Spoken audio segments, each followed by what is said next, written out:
Chairman সাহেব, হ্যাঁ কেল আপনি যেটি কোনো হ্যাঁ ওই বিষয়ে তো না যাচ্ছে নাকি? হ্যাঁ। তাহলে কি হবে না রিয়াজ? হ্যাঁ দেখে নিবো সব। বসেন।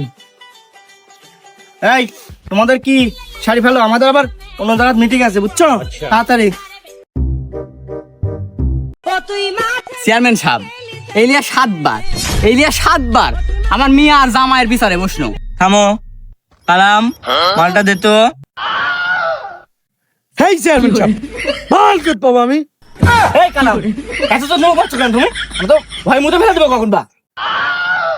কাহারে এলিয়াস নইয়া বিচার করবি না হানাহানি করবি? এই ভাই, আপনি কি ডেকে এনে অপমান করছেন নাকি? আপনার এত দরকার না থাকলে ডাক দেন কেন? বলেন আমরা চলে যাচ্ছি। আরে চেয়ারম্যান সাহেব, এসব বাদ দেন, আপনি বিচার শুরু করেন। আচ্ছা ঠিক আছে। আরে তো যে জিনিসটা আনতে কইছো ওই জিনিসটা দে। তুই আনতে আপনি জিনিসের কথা বলছিস কেন? চেয়ারম্যান সাহেব, হ্যাঁ তুই বুঝিস না এটা আমার দরকার হয় সব সময়, যে কোনো বিচারে গেলে এটা দরকার হয়। তুই বড় বড় আজকাল যে তুমি মারলি, তুই ভদ্র হয়ে যা। আপনি মাল চাইছেন তো। আবার বেয়াদবি করিস।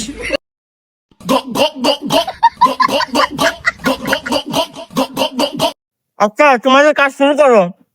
যা করছো না চেয়ারম্যান সাহেব, এই আপনি হচ্ছে একটা সুষ্ঠু সমাধান করে দেন। আমার জামাই এবার আমার মিয়া ছাড়ি দিতে যাচ্ছে। আচ্ছা তোমাদের সমস্যাটা কি সেটা খুলে না বললে তো মীমাংসা হবে না। তোমরা সেটা খুলে বলো, সমস্যা মীমাংসা হয়ে যাবে।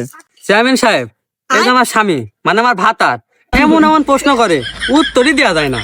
আচ্ছা জামাই বাবা, তা তুমি কি এমন প্রশ্ন করো যে আমার মেয়ে উত্তর দিতে পারে না? তা তুমি একটু আমাদেরকে খুলে বলো, আমরাও একটু শুনি। চেয়ারম্যান সাহেব, আমি আপনাকে যে প্রশ্ন করবো ওই প্রশ্নের উত্তর যদি আপনি দিতে না পারেন তাহলে আমার শ্বশুরে কেন আমার শ্বশুরের মেয়ে একলে কিন্তু সব চলে যেতে হবে, এর আনসার করে দিতে হবে কিন্তু। ঠিক আছে, তা দেখি তুমি কি এমন প্রশ্ন করবে, করো। করুক দেখি কি এমন প্রশ্ন করে। আচ্ছা চেয়ারম্যান সাহেব, আপনি দাঁড়ান, না সরি থামেন, আমি দেখাচ্ছি, থামেন।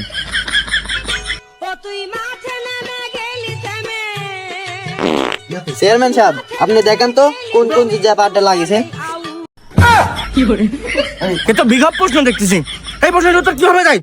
তাই না কোন রাত না জানি সিনেমা ডাক পেলে এসব কি প্রশ্ন? এই তো আমি একটা, তুমি চললাম। এই খোঁজ করেন।